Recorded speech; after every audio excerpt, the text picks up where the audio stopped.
எல்லா புகழும் இறைவனுக்கே.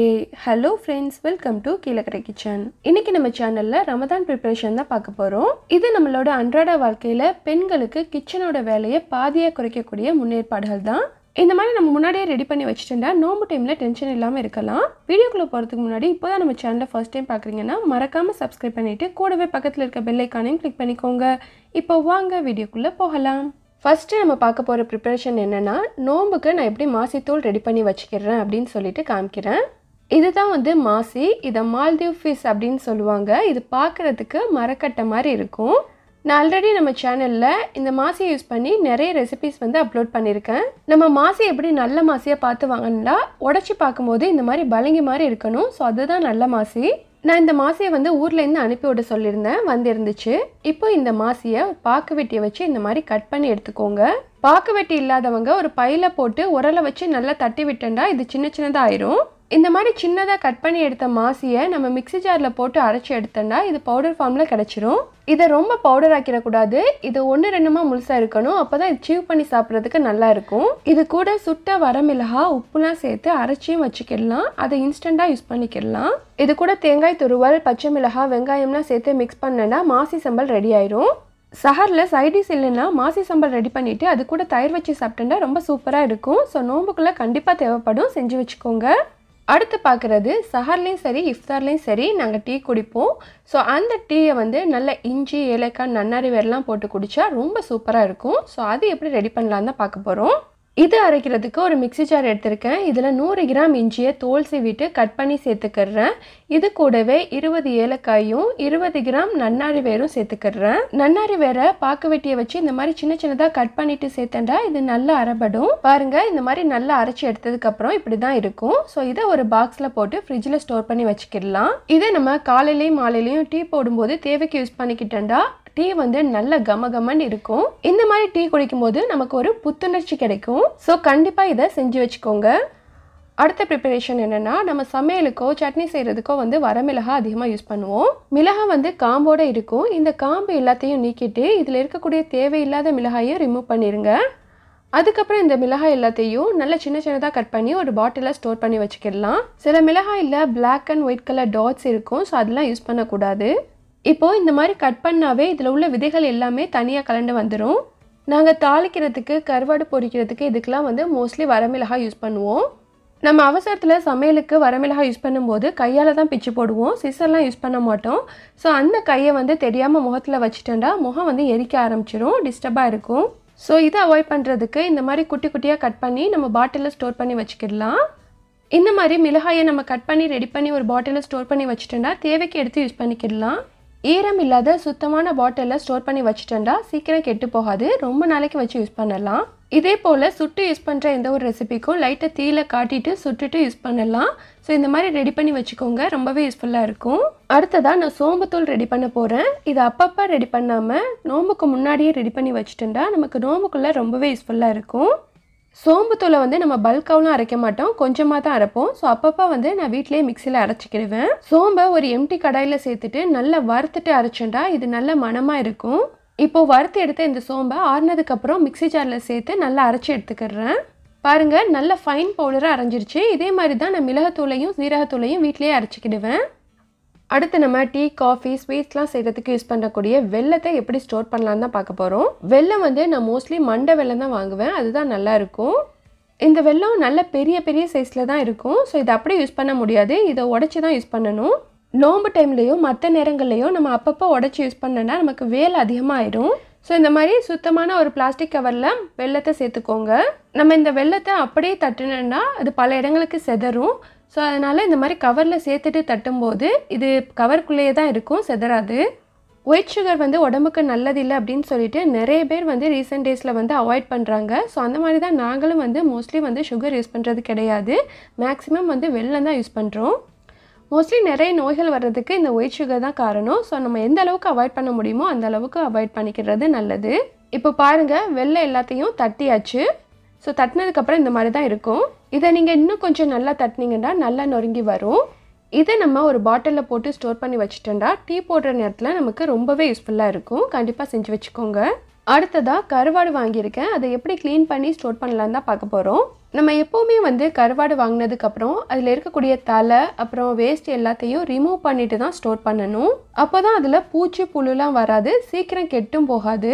சில பேர் வாங்கின மாதிரி அப்படியே தலை வேஸ்ட்டோடு சேர்த்து ஸ்டோர் பண்ணிடுவாங்க, அது சீக்கிரம் கெட்டு போயிடும். நாங்கள் எப்போவுமே வாங்கின உடனே வந்து இந்த மாதிரி க்ளீன் பண்ணிடுவோம். ஸோ காஞ்ச கருவாடு தான் நாங்கள் எப்போவுமே வாங்குவோம். ஸோ அது வந்து நம்ம உள்ள வேஸ்ட்டு தலையெல்லாம் எடுத்துட்டோன்னா சீக்கிரம் கெட்டு போகாது. நம்ம வாரத்தில் ஒரு நாளாவது கருவாட்டு குழம்போ பொரியலோ பண்ணுவோம்.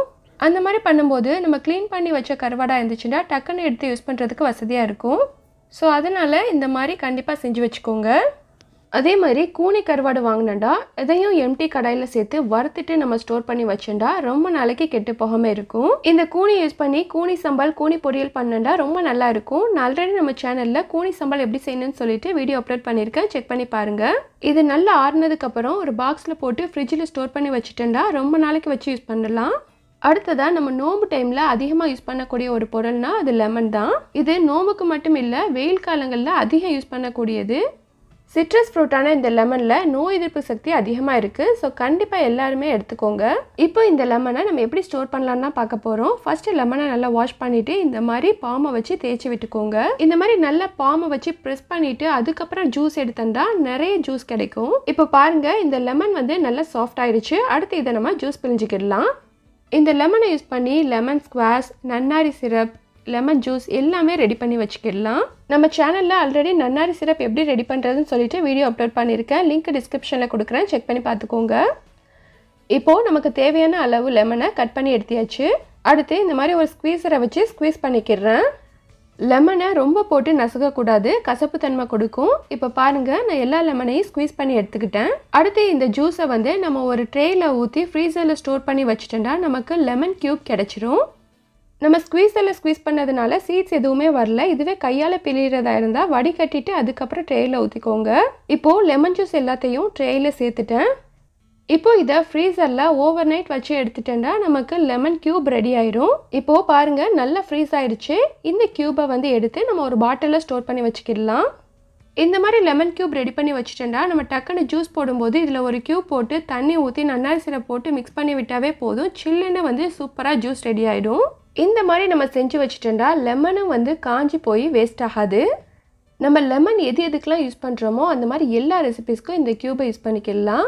இப்போ இதை இந்த மாதிரி ஒரு கண்ணாடி பாட்டில்லையோ இல்லைனா ஜிப்லாக் கவர்லேயோ போட்டு ஃப்ரீசரில் ஸ்டோர் பண்ணி வச்சுக்கிட்டோம்னா தேவைக்கு எடுத்து யூஸ் பண்ணிக்கலாம். இது நோம்பு டைம்லையும் வெயில் காலத்துலையும் அதிகமாக யூஸ் ஆகக்கூடியது. ஸோ எப்போல்லாம் எலுமிச்சையோட ரேட் வந்து கம்மியாக இருக்குதோ அப்போல்லாம் இந்த மாதிரி வாங்கி ஸ்டோர் பண்ணி வச்சுட்டோம்னா நமக்கு ரொம்பவே பயன்படும்.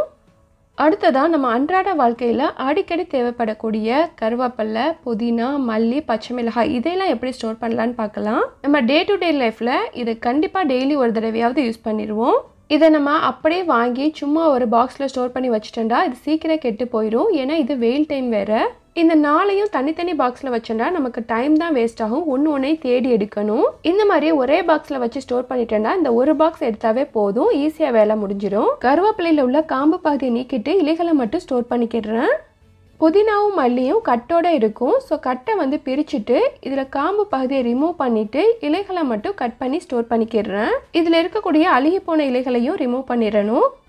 இந்த கட்டை பிரிச்சுட்டு இந்த மாதிரி பரத்தி வச்சாவே இதில் உள்ள ஈரப்பதம்லாம் போயிடும். அடுத்து இதில் உள்ள இலைகளை மட்டும் நம்ம பாக்ஸில் ஸ்டோர் பண்ணி வச்சுக்கிடலாம். இப்படி நம்ம பண்ணி வச்சுக்கிட்டோம்னா சமைக்கும் போது லைட்டாக அலசிட்டு யூஸ் பண்ணிக்கலாம். இப்போது மல்லியையும் கட் பண்ணிக்கிறேன். மல்லியோட இலைகளை ஒன்று எடுக்க முடியாது, இந்த மாதிரி சிசரை வச்சு தான் கட் பண்ணி எடுக்கணும். இந்த மாதிரி சிசரை வச்சு சின்ன சின்னதாக கட் பண்ணதுக்கப்புறம் இதே பாக்ஸில் சேர்த்துக்கிறேன். அடுத்ததாக பச்சை மிளகாயோட காம்பு பகுதியை எடுத்துட்டு நம்ம ஸ்டோர் பண்ணி வச்சோம்னா இது சீக்கிரம் அழுகி போகாது. இப்போது கருவேப்பிலை, பச்சை மிளகாய், புதினா, மல்லி நாளையும் ஒரே பாக்ஸில் ஸ்டோர் பண்ணியாச்சு, நமக்கு வேலை ஈஸியாக இருக்கும். அடுத்ததாக நோம்பு டைமில் சஹருக்கு எல்லா நாளும் சோறு சாப்பிட்டா போர் அடிச்சிடும். ஸோ அப்பப்போ இடியப்பம் செஞ்சு சாப்பிடுவோம். ஸோ அதுக்காக வேண்டி இப்போவே வந்து நம்ம மாவை அரைச்சி வறுத்து ஸ்டோர் பண்ணி வச்சுக்கிடலாம். மாவை எம்டி கடாயில் சேர்த்துட்டு இதை நல்லா வந்து வறுத்து எடுத்துக்கிடணும். அப்போ தான் ரொம்ப நாளைக்கு கெட்டு போகாமல் இருக்கும். இப்போது வறுத்து எடுத்த மாவு ஆறுனதுக்கப்புறம் ஒரு சல்லடையில் போட்டு சலிச்சு எடுத்துக்கிடலாம். இதில் கப்பி மாவு வரும். ஸோ இதையும் வந்து மிக்சியில் சேர்த்து அரைச்சிட்டு சலிச்சிக்கிடலாம். நம்ம பாக்கெட் மாவில் இடியப்பம் செய்கிறத விட இந்த மாதிரி ஃப்ரெஷ்ஷாக அரைச்சி வறுத்து நம்ம இடியப்பம் செய்யும்போது சஹருக்கு சாப்பிட்றதுக்கு ரொம்ப சூப்பராக இருக்கும், நல்ல வாசனையாக இருக்கும். இந்த மாதிரி நாமளே செஞ்சு ஸ்டோர் பண்ணி வச்சுட்டோம்னா நோம்புக்குள்ளே ரொம்பவே யூஸ்ஃபுல்லாக இருக்கும். அடுத்ததா பச்சை பட்டாணி வாங்கி எப்படி ஸ்டோர் பண்ணி வைக்கலான்னு பார்க்கலாம். இது இஃப்தார் டைமில் நிறைய ரெசிபீஸ்க்கு யூஸ் ஆகும். சமோசா, ரோல் இல்லைனா டிஃபன் ஐட்டம்ஸ் ஏதாவது செய்யும்போது நாங்கள் இதை யூஸ் பண்ணிக்கிடுவோம். பிள்ளைங்களுக்கு இந்த மாதிரி வெஜிடபிள்ஸ்லாம் அவங்களுக்கு பிடிச்ச டிஷ்ஷில் வச்சு கொடுக்கும்போது கண்டிப்பாக எடுத்து போட மாட்டாங்க, அப்படியே சாப்பிடுவாங்க. கடையில் வாங்குகிற ஃப்ரோசன் பட்டாணிஸை யூஸ் பண்ணுறதை அவாய்ட் பண்ணுங்கள். அது உடம்புக்கு வந்து நல்லது இல்லை. அதில் வந்து கலர் ப்ரிசர்வேட்டிவ்ஸ்லாம் ஆட் பண்ணியிருக்காங்க. நம்ம பிள்ளைங்களுக்கு ரொம்ப ஹைஜீனிக்காக கொடுக்கணுண்டா கடையில் வாங்காமல் இந்த மாதிரி வீட்லேயே நம்ம ரெடி பண்ணி வச்சுக்கிடணும். ஸோ பட்டாணி எல்லாத்தையும் உடிச்சதுக்கப்புறம் இதை ஒரு பாக்ஸில் போட்டு ஃப்ரீசரில் ஸ்டோர் பண்ணி வச்சுக்கோங்க. அடுத்ததாக இந்த மாதிரி பச்சை மொச்சையும் வாங்கி ஸ்டோர் பண்ணி வச்சுக்கிட்டேன். இது சப்பாத்திக்கு சைட் டிஷ்ஷாக வந்து மொச்சை கிரேவி பண்ணாண்டா ரொம்ப நல்லாயிருக்கும். இதையும் வந்து பட்டாணி மாதிரியே ஒரு பாக்ஸில் போட்டு ஃப்ரீசரில் ஸ்டோர் பண்ணி வச்சுட்டா ரொம்ப நாளைக்கு வரும். அடுத்ததாக நீங்கள் பார்க்குறது அடை ஊறுகாய். இந்த அடை ஊறுகாயில் சாறு எதுவுமே இல்லை, காலி ஆயிடுச்சு. நம்ம மோஸ்ட்லி எந்த ஊறுகாய் பண்ணுறதா இருந்தாலும் அதில் உள்ள காய் அப்படியே இருக்கும், சாறு தான் காலியாகும். ஸோ அதே மாதிரி தான் எங்கள் வீட்லேயும் ஜூஸ் எல்லாம் காலி ஆயிடுச்சு, காய் மட்டும் அப்படியே இருக்குது. இந்த அடை ஊறுகாயை மாசி ஊறுகாய், வெங்காய ஊறுகாய், தால்ச்சா இந்த மாதிரி நிறைய ரெசிபிஸ்க்கு யூஸ் பண்ணுவோம். இப்போது இந்த ஊறுகாயோட சாறை எப்படி நம்ம திரும்பவும் கொண்டு வரலான்னு பார்க்கலாம். இதில் வந்து திரும்பவும் வந்து நம்ம எலுமிச்சம்பழம் சேர்க்க போகிறோம். ஸோ அப்படியே முழுசாக சேர்க்கலை, இதில் உள்ள ஜூஸை மட்டும்தான் சேர்க்க போகிறோம். ஸோ ஒரு 5-6 எலுமிச்சம்பழத்தை இந்த மாதிரி 2ஆக கட் பண்ணிவிட்டு ஸ்குவீசரில் வச்சு ஸ்குவீஸ் பண்ணிக்கிறேன். இந்த அடை ஊறுகாயில் கை படக்கூடாது, தண்ணி படக்கூடாது, ரொம்ப கேர்ஃபுல்லாக ஹேண்டில் பண்ணணும். அடுத்ததாக நம்ம ஸ்குவீஸ் பண்ணுற ஸ்குவீஸரும் லெமனும் தண்ணியாக இருக்கக்கூடாது. நல்லா துணியை வச்சு தொடச்சிட்டு அதுக்கப்புறம் ஸ்குவீஸ் பண்ணிக்கோங்க. இப்போ பாருங்கள், ஒரு 5 எலுமிச்சம்பழத்தை பிழிஞ்சதுக்கப்புறம் இந்த மாதிரி ஜூஸ் வந்துருச்சு. இதை திரும்பவும் வந்து நம்ம வெயிலில் ஒரு 5-6 நாளைக்கு காய வைக்கணும். இதை நல்லா குலுக்கி விட்டுட்டு மறுபடியும் நான் சொன்ன மாதிரி வெயிலில் வச்சு எடுத்தீங்கன்னா நல்ல திக்கான சாறு கிடைக்கும். எங்கள் வீட்டில் ஊறுகாய் இருக்குது, சாறு தான் இல்லை. ஸோ அதனால் இந்த மெத்தடில் செஞ்சுருக்கேன். உங்கள் வீட்டில் ஊறுகாயே இல்லைன்னா எப்படி செய்யணும்னு சொல்லிட்டு ஆல்ரெடி வீடியோ அப்லோட் பண்ணியிருக்கேன், அதில் செக் பண்ணி பாருங்கள். அடுத்ததாக பலவித சமையலுக்கு தேவைப்படக்கூடிய தேங்காயை நம்ம எப்படி ஸ்டோர் பண்ணி வச்சுக்கலான்னு பார்க்கலாம். இந்த மாதிரி நம்ம ரெடி பண்ணி வச்சுட்டோம்னா நோம்பு டைமில் நமக்கு ரொம்பவே யூஸ்ஃபுல்லாக இருக்கும். நம்மளோட வேலை வந்து கம்மியாகும். இங்கே தேங்காய் துருவலும் ரெடி பண்ணி வச்சுருக்கேன், தேங்காயை கீரையும் வச்சுருக்கேன். தேங்காயை கீறிட்டு இந்த மாதிரி குட்டி குட்டியாக கட் பண்ணி பாக்ஸில் ஸ்டோர் பண்ணி வச்சுட்டோம்னா நமக்கு சமையல் செய்யும்போது டக்குன்னு எடுத்து அரைக்கிறதுக்கு யூஸ்ஃபுல்லாக இருக்கும். இந்த தேங்காய் துருவலை மாசி சம்பால், சட்னி, பொரியல்லாம் பண்ணுறதுக்கு யூஸ் பண்ணிக்கிடலாம். நம்மளோட தினசரி சமையலில் தேங்காய் வந்து கண்டிப்பாக இடம் பெறும். ஸோ டெய்லி வந்து நம்ம துருவி அரைக்கிறது பெரும்பாடாக இருக்கும். இந்த மாதிரி நம்ம முன்னையே செஞ்சு வச்சுட்டோன்னா நமக்கு வேலை வந்து கம்மியாக இருக்கும். இதே மாதிரி நம்ம ரெடி பண்ணி ஃப்ரிட்ஜில் ஸ்டோர் பண்ணி வச்சுட்டோன்னா நமக்கு எப்போ தேவைப்படுதோ அப்போ எடுத்து யூஸ் பண்ணிக்கிடலாம். அடுத்ததாக நம்ம மீந்து போன ப்ரெட்டு, பன்னு, ரஸ்கையெல்லாம் யூஸ் பண்ணி பிரெட் க்ரம்ஸ் எப்படி செய்யலான்னு தான் பார்க்க போகிறோம். இந்த பிரெட் க்ரம்ஸை நம்ம இஃப்தார் டைமில் கட்லட், ரோல்க்கெலாம் யூஸ் பண்ணலாம். இது வந்து மீந்து போன பன்னு. இதை வந்து நிழல்லையே பரத்தி வச்சோன்னா காஞ்சிரும். பாருங்கள் எந்த அளவுக்கு கிறிஸ்பி ஆயிடுச்சுன்னு சொல்லிட்டு. இப்போது ஒரு மிக்ஸி ஜாரில் ப்ரெட்டையும் பன்னையும் சேர்த்து லைட்டாக ஒரு பல்ஸ் விட்டாவே போதும், நல்லா அரைஞ்சி வந்துடும். இது காஞ்சதுனால டக்குன்னு அரைஞ்சிரும். இதுவே உங்களோடது ஈரமாக இருந்துச்சுன்னா நீங்கள் அரைச்சிட்டு லைட்டாக கடாயில் வறுத்துக்கோங்க. இப்போது அரைச்சி எடுத்த இந்த பிரெட் க்ரம்ஸை ஒரு ஏர்டைட் கண்டெய்னரில் போட்டு ஸ்டோர் பண்ணி வச்சுக்கிடலாம். அடுத்ததாக நம்ம சமையலுக்கு அதிக வாசனை தரக்கூடியது இந்த ரம்பலை. ஸோ எங்கள் ஊர் சமையலில் மோஸ்ட்லி இந்த ரம்பலை இடம்பெறும். எங்கள் ஊரில் மோஸ்ட்லி எல்லா வீடுகள்லையுமே இந்த ரம்பலை இருக்கும். மற்ற செடிகள் இருக்குதோ இல்லையோ, ஆனால் இந்த ரம்பலை வச்சுருப்பாங்க. எங்கள் வீட்டில் ஆல்ரெடி ரம்பலை செடியே இருக்குது. இல்லாதவங்க எப்படி வாங்கி ஸ்டோர் பண்ணலான்னு தான் சொல்லி காமிக்க போகிறேன். பக்கத்தில் வேலை நடக்கிறதுனால இலைகள் கொஞ்சம் தூசியாக இருக்குது. ஸோ இதை நல்லா கழுவிட்டு அதுக்கப்புறம் இதை தொடச்சி எடுத்துக்கலாம். இப்போது ஒரு டவலை வச்சு இந்த மாதிரி தொடச்சி எடுத்துக்கிறேன். என்னோட நிறைய ரெசிபீஸில் வந்து மேக்ஸிமம் ரம்பலை சேர்த்துருப்பேன். நிறைய பேர் வந்து இந்த ரம்பலை எங்கே கிடைக்கும் அப்படின்னு சொல்லிட்டு கேட்டிருக்கீங்க. இந்த செடி வந்து நான் ஊரில் இருந்து வாங்கிட்டு வந்தது. இப்போது இந்த ரம்பலையை சின்ன சின்னதாக கட் பண்ணிவிட்டு ஒரு பாக்ஸில் ஸ்டோர் பண்ணி ஃப்ரீசரில் வச்சுட்டா ரொம்ப நாளைக்கு வச்சு யூஸ் பண்ணலாம். ஸோ நீங்கள் ரம்பலையை கடையில் வாங்குறீங்க அப்படின்னா இந்த மாதிரி ஸ்டோர் பண்ணி வச்சுக்கோங்க. ஓகே ஃப்ரெண்ட்ஸ், இன்றைக்கி பார்த்து இந்த ப்ரிப்பரேஷன் எல்லாமே கண்டிப்பாக உங்கள் எல்லாருக்குமே யூஸ்ஃபுல்லாக இருந்திருக்குன்னு நம்புகிறேன். இது வரைக்கும் ரெடி பண்ணலன்னா பரவாயில்ல, இப்போவாச்சும் செஞ்சு வச்சுக்கோங்க. இந்த சின்ன சின்ன ப்ரிப்பரேஷன் உங்கள் வேலையை ஈஸியாகும். இந்த வீடியோ பிடிச்சிருந்தால் லைக் பண்ணிவிட்டு உங்கள் ஃப்ரெண்ட்ஸ் அண்ட் ஃபேமிலிஸ்க்கும் ஷேர் பண்ணுங்கள். மறக்காமல் நம்ம சேனலை சப்ஸ்கிரைப் பண்ணுங்கள். அடுத்து ஒரு இன்ட்ரெஸ்டிங்கான வீடியோவை சந்திக்கிறேன். தேங்க்ஸ் ஃபார் வாட்சிங்.